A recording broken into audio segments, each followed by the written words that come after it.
Lo dijo en la primera hora. Muy bien, 7:35 en la mañana. Saludamos a María Braun, ministra de Educación, que siempre tiene la gentileza de atendernos.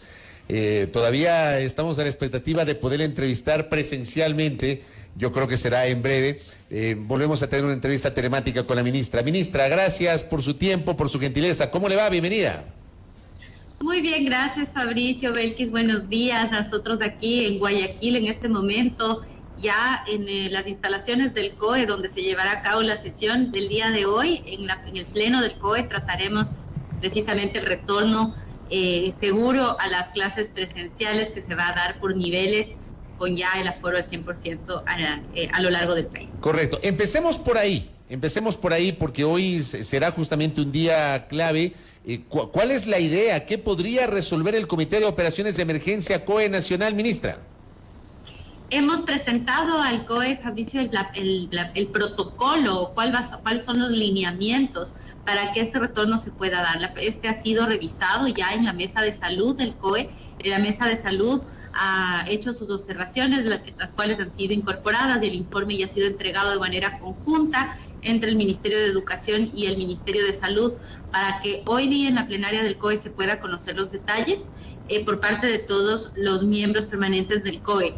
Esta decisión del retorno se da sobre la base del trabajo del retorno progresivo y voluntario que se ha hecho desde el 7 de junio, que hasta la fecha del día de ayer ya había llegado al 54% de las instituciones educativas a nivel nacional. En 8.850 instituciones educativas ya tenemos un retorno seguro con aforos reducidos y una experiencia de más de 770,000 estudiantes que han asistido de manera presencial a clases. Esto además en un entorno que ha mostrado ser muy controlado respecto a la pandemia. Durante todos estos meses y con estos más de 770,000 estudiantes hemos tenido un reporte de únicamente 33 casos de COVID en estudiantes. Esto representa el 0,004%. ¿De un universo de cuántos en total? De 770,582. Imagínate, entonces realmente ha sido una situación muy controlada que da cuenta que el sistema educativo en Ecuador es seguro, que los estudiantes cumplen con las medidas y que están de hecho están en mejores condiciones que cuando no están en la institución educativa, porque ahora ya vemos, si salimos a las calles, salimos a espacios públicos, vemos que hay niños que están interactuando con otras personas.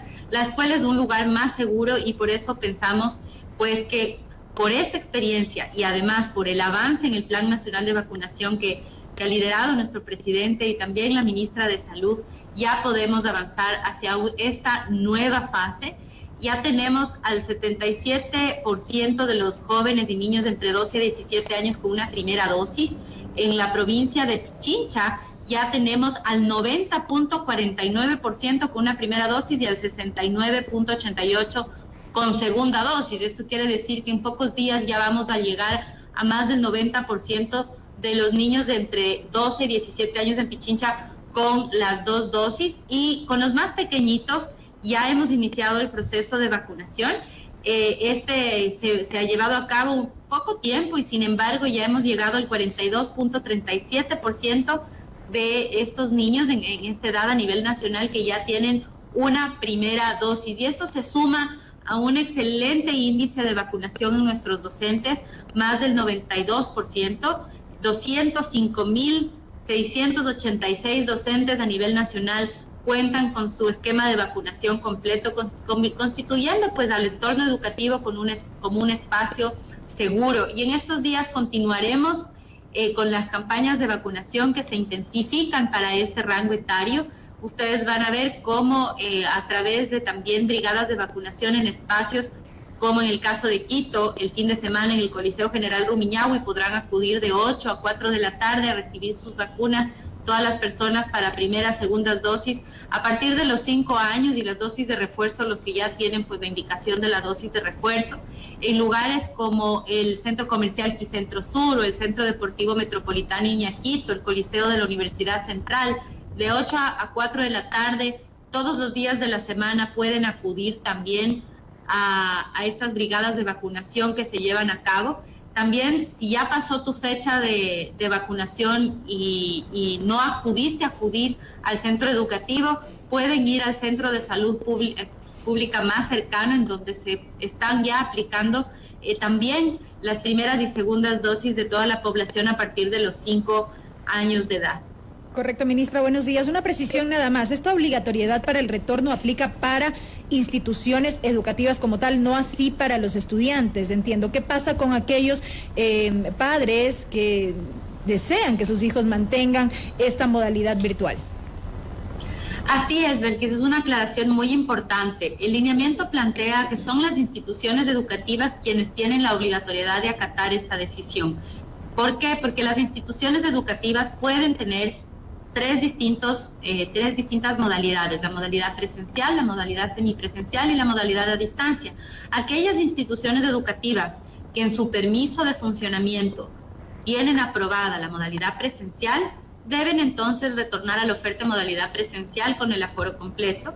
Si es que la institución desea ampliar sus servicios y solicitar que este permiso de funcionamiento también le permita dar o ofertar estas otras modalidades, puede solicitarlo en el distrito educativo, pero tiene que seguir el trámite pertinente. Esto es importante porque debemos ya avanzar hacia una normalización del sistema educativo que permita que, si la institución está preparada y tiene el personal y el permiso para trabajar de manera presencial, lo haga de esta manera. Y si es que quiere especializarse en una oferta semipresencial o en una oferta a distancia, tenga las condiciones para que la oferta educativa en esa modalidad sea la mejor y que sea de la mejor calidad. En el caso del sistema fiscal, el Ministerio de Educación pondrá a consideración de las familias que por enfermedades catastróficas, agravantes, no puedan enviar a sus hijos de manera presencial a clases una vez que llegue la fecha,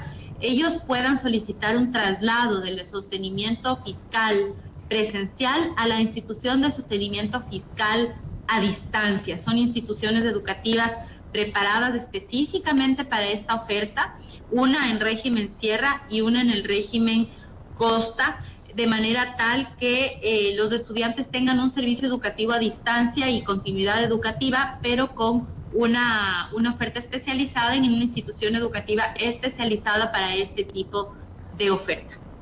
Ministra María Brown, tengo algunas inquietudes de nuestra audiencia. Por ejemplo, me escribe un buen amigo y me dice, voy a trasladar exactamente lo que me escribe. Mi hija mayor está en un colegio donde son 38 estudiantes por aula y hay aulas con hasta 45 estudiantes. La pregunta es, ¿cómo garantizar el aforo reducido que acaba de mencionar usted, ministra Brown? Este retorno a la presencialidad con aforo completo se da de manera progresiva.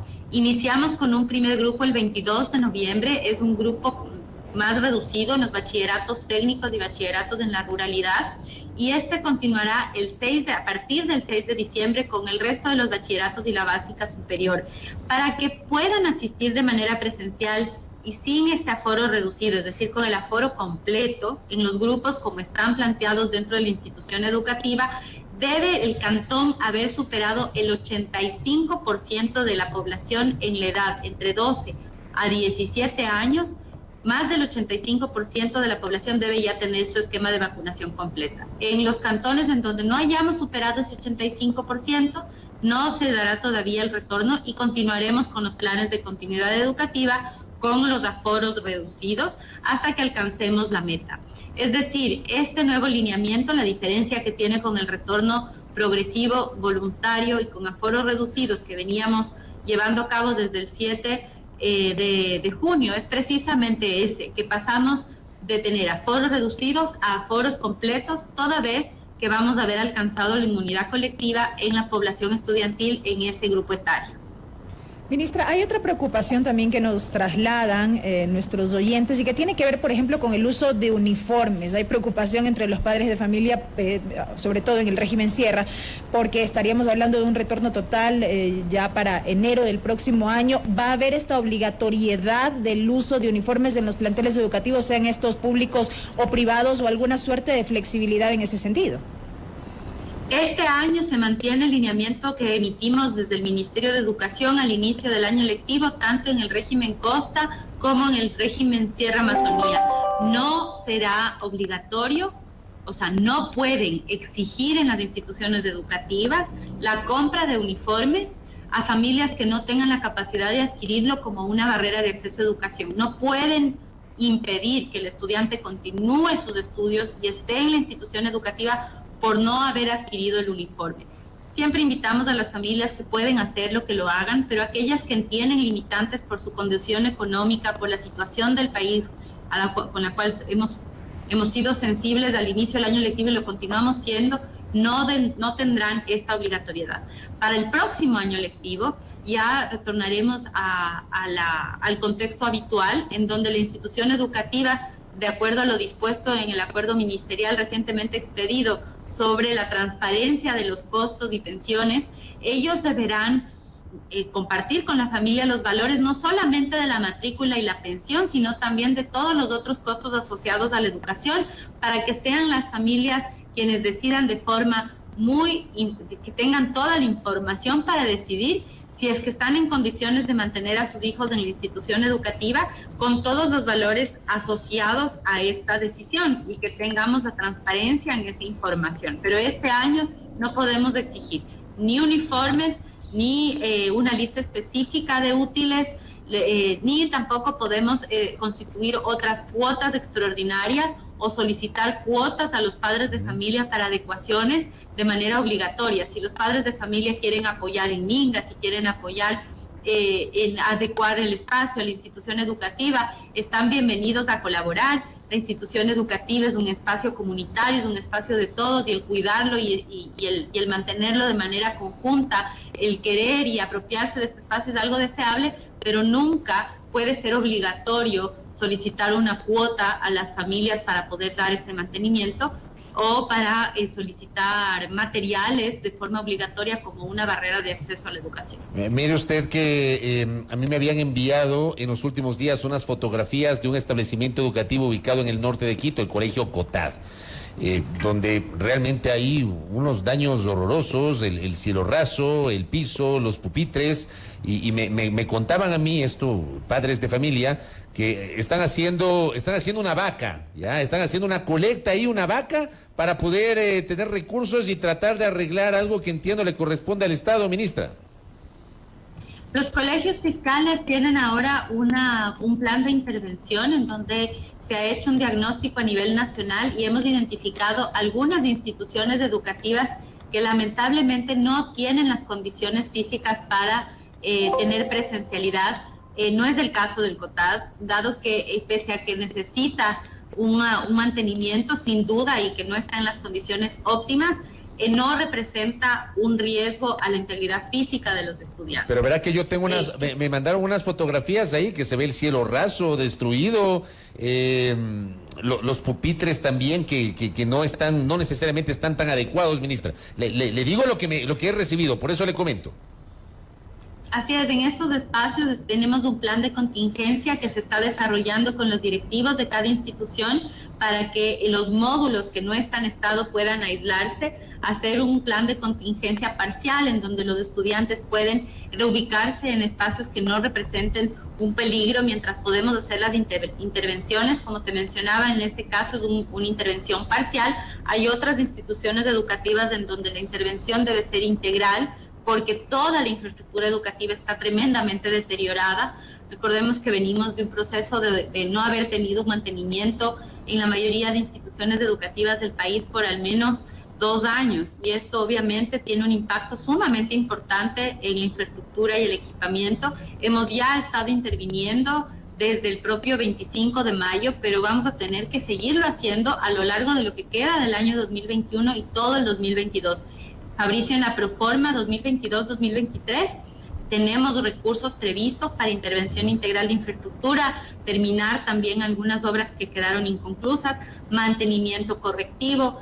Sí, contamos con este presupuesto y adicionalmente, pues sí, también hemos hecho un llamado a la colectividad, al sector privado, a las organizaciones también no gubernamentales, desde la cooperación internacional, quienes nos están apoyando a través de la campaña Padrino una Escuela para llegar a más instituciones en menos tiempo y pronto, ojalá llegar a intervenir el 100% de las instituciones educativas fiscales a nivel nacional y que todas cuenten con una infraestructura ya intervenida y más adecuada para el proceso educativo. Ahora lo que hemos hecho es sopesar los beneficios que tiene la presencialidad respecto a cuáles son los riesgos de mantener por tiempo más prolongado los estudiantes en casa. La propia CEPAL ha hecho un informe sobre el impacto que el COVID tiene en la sociedad y ellos hablan de 11 años de retraso respecto a los avances en educación. El mismo secretario general de las Naciones Unidas ha hablado de una posible crisis generacional y esto se da porque no hemos tenido la posibilidad de una continuidad educativa que atienda al 100% de la población de manera presencial durante la pandemia, pese a los enormes esfuerzos que tanto docentes como familias de estudiantes hemos hecho para que no se interrumpan las clases. El servicio sí se ve afectado al no tener esta presencialidad y estamos sopesando los beneficios y también planificando las intervenciones de manera que podamos progresar de manera conjunta, la familia, la comunidad, el Ministerio de Educación, hacia una mejora integral del sistema educativo. Ministra, a propósito de los protocolos y medidas de bioseguridad que deben cumplirse para que este retorno en efecto sea seguro, nos consultan también si se garantiza desde el Estado la provisión de insumos como mascarillas, alcohol, sobre todo para los establecimientos públicos, o cómo se va a manejar o cómo se está manejando. El tema de los insumos de bioseguridad es importante que los estudiantes salgan desde su casa con la mascarilla y que el lavado de manos se dé de manera constante. El Ministerio provee del jabón y demás para que esto sea un proceso que se pueda dar dentro de las instituciones educativas. Los insumos de limpieza para desinfección son previstos por el Ministerio de Educación en el caso de las instituciones fiscales.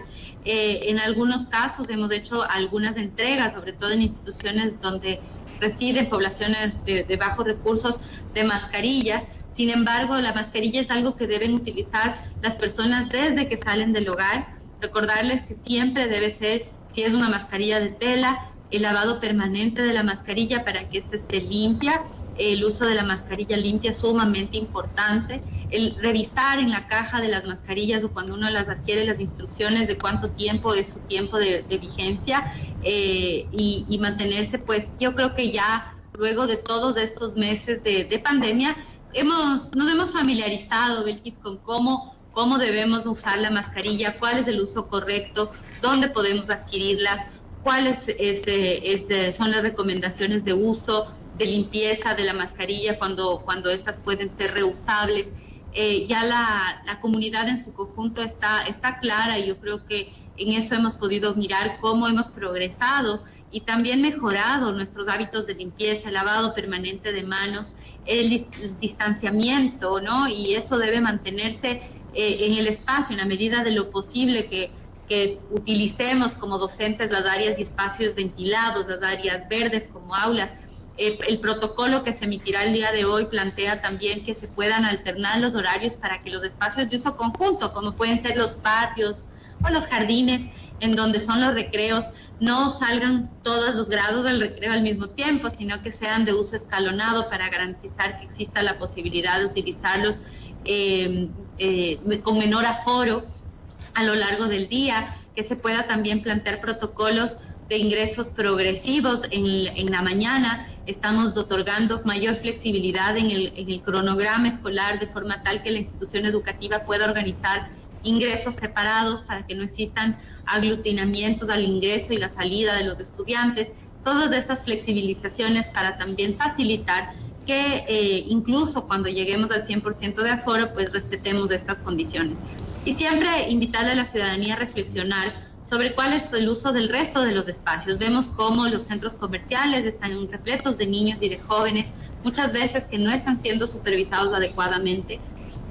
Vemos cómo el aforo en otros espacios tampoco es respetado y por lo tanto estos estudiantes van a estar mucho más seguros en su entorno educativo, en donde tienen la supervisión de un adulto, donde tienen la supervisión de sus docentes que están constantemente recordándoles sobre cuáles son los hábitos de higiene, sobre cuáles son las medidas de bioseguridad, sobre mantener el uso correcto de las mascarillas y que se respeten también los protocolos para el uso del transporte escolar y que se respeten los protocolos para la provisión del servicio de alimentación escolar y de los bares escolares dentro de las instituciones educativas. Eso es la experiencia que hemos tenido hasta ahora. Ministro, nos dice uno de nuestros oyentes, ¿por qué iniciar la próxima semana en la región Sierra si estamos a puertas de las festividades de fin de año? ¿Por qué no esperar a enero con la aplicación del plan? Nos dice uno de nuestros oyentes. Bueno, es muy importante plantear que el 22 de noviembre será un ejercicio de pilotaje entre los bachilleratos técnicos y los bachilleratos rurales. Los bachilleratos técnicos han estado ya en su gran mayoría con un retorno parcial. La mayoría de instituciones de bachillerato técnico ya han tenido un ejercicio de presencialidad, estamos ampliando el aforo para ellos, sobre todo en vista de que ellos tienen estos centros de trabajo, bachilleratos, por ejemplo, agropecuarios, que tienen los estudiantes que asistir de manera presencial para poder aprender ya en la práctica, y por eso la importancia de este retorno. Y en la ruralidad, en donde existe menor conectividad, también ha habido mayor interés de los estudiantes. Estas son las 2 últimas semanas de este mes de noviembre, con los estudiantes del resto de bachillerato, y estamos hablando de un ingreso en diciembre. Este también servirá para irnos adecuando a las distintas modalidades. Son 2 semanas y media en las que trabajaremos de manera presencial. Esto permite readecuar los protocolos para que al retorno del feriado de diciembre y año nuevo ya se puedan haber hecho los ajustes a los protocolos de cada una de las instituciones educativas y estar preparados para el 17 de enero ya ir hacia un retorno ya generalizado, en donde partamos desde los estudiantes de 5 años en adelante. Recordemos también que estos protocolos están diseñados para que se den una vez que en cada cantón hayamos superado el 85% de la población en la edad escolar correspondiente con las 2 dosis de vacunación completa.